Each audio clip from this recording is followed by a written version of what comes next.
अच्छा, अब राइटर कहता है, अब राइटर के हम एक बहुत ही, मेरा ख्याल है टैबू टॉपिक में बात करने वाले हैं, सेक्स पे राइटर क्या कहता है।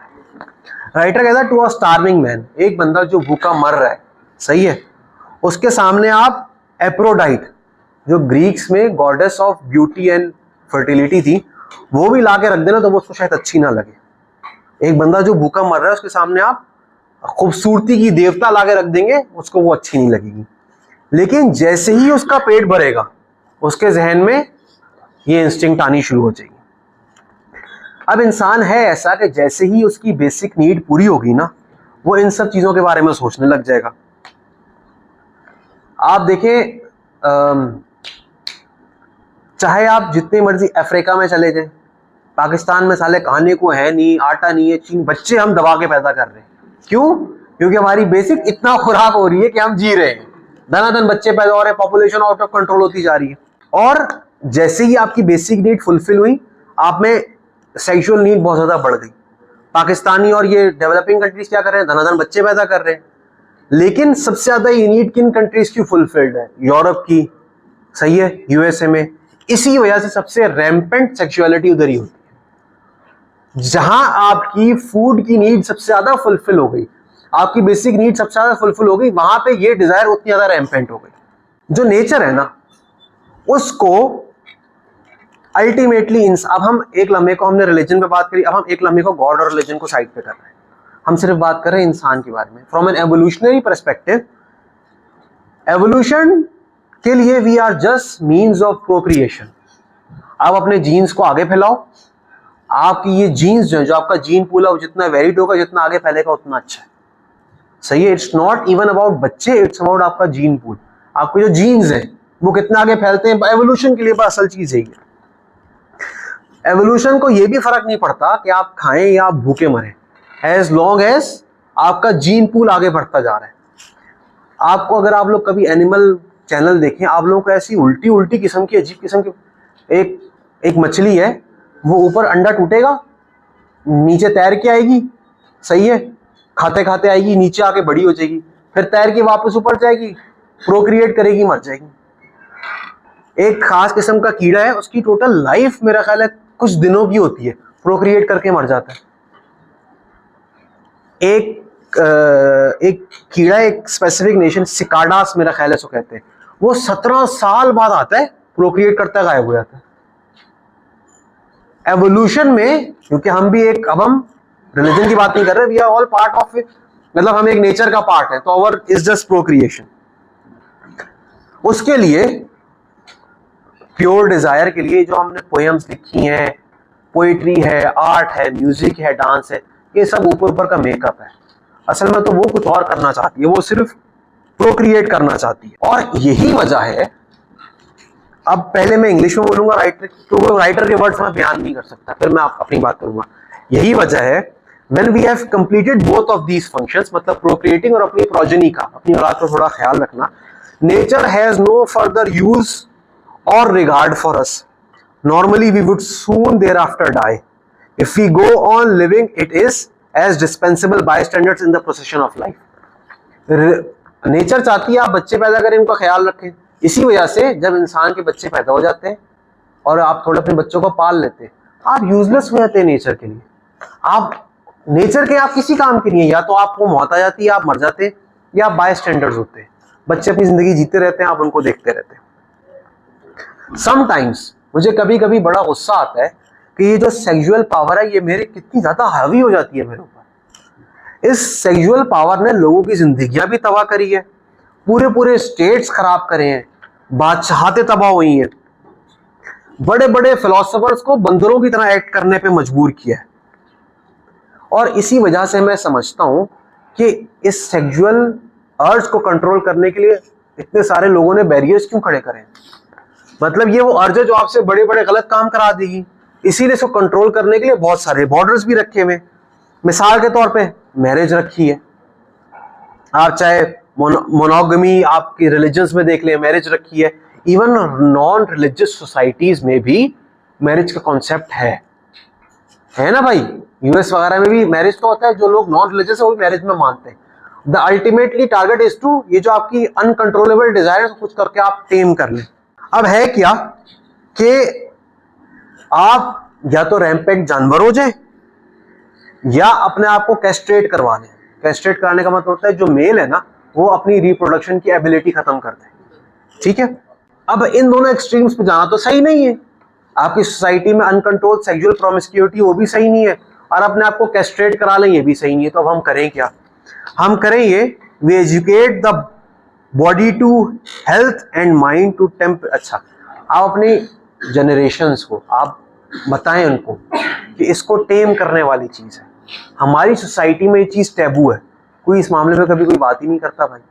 तो होता है क्या है, या तो लोग इस प्रोसेस को बिल्कुल दबा देते हैं या कुछ लोग पागल हो जाते हैं। मतलब आपको स्पेक्ट्रम पे, मैं तो लड़कों को जानता हूं, मुझे इस मामले में फीमेल्स इतना, लड़के ऑपोजिट, कुछ लोग लड़के बिल्कुल आउट हो जाते हैं।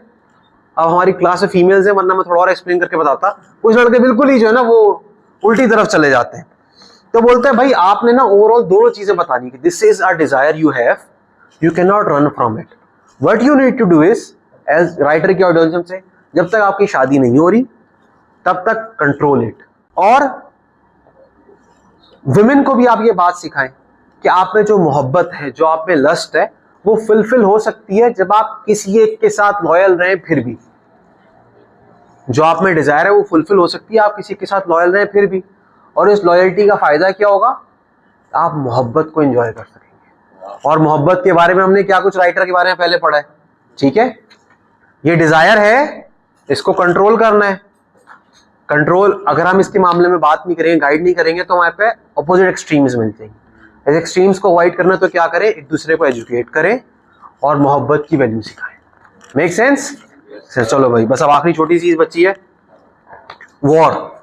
वॉर पे राइटर क्या कहता है भाई? अब आप अगर दुनिया की स्टेट देखें, रशिया ने यूक्रेन की बैंड बजाई हुई है, पाकिस्तानियों ने पाकिस्तानियों की बैंड बजाई हुई है, इंडिया में पता नहीं क्या सेक्टेरियन मसले मसाइल चल रहा है। आप वो उठाओ, अरब वर्ल्ड उठाओ, सीरिया में पता नहीं क्या हो रहा है भाई, लेबनान में क्या हो रहा है, मतलब चल क्या रहा है दुनिया में, मेरी तो समझ नहीं आ रहा। सही है, मतलब लिटरली अभी दुनिया के जो हालात हैं, हम सुकून से बैठ के पढ़ रहे हैं। इवन तो हमारा मुल्क में हम लोग, we are literally, pardon the language, we are literally कुत्तास। हमारी कोई लैंग्वेज, हमारी कोई इज्जत नहीं है। कोई अमीर आएगा लैंड क्रूजर वाला, वो रॉन्ग साइड आपकी गाड़ी को ठोक के जाएगा, आप उससे अपोलोजाइज भी करेंगे, दिस इज आवर इज्जत। बट स्टिल हम एक बहुत बेहतर सिचुएशन में रह रहे हैं क्योंकि हम एक्टिव वॉर में नहीं है। हम लोग, बाकी प्रोविंसेस में ऐसा नहीं है। बलूचिस्तान के हालात आप लोगों को पता है, NWFP के हालात आप लोगों को पता है।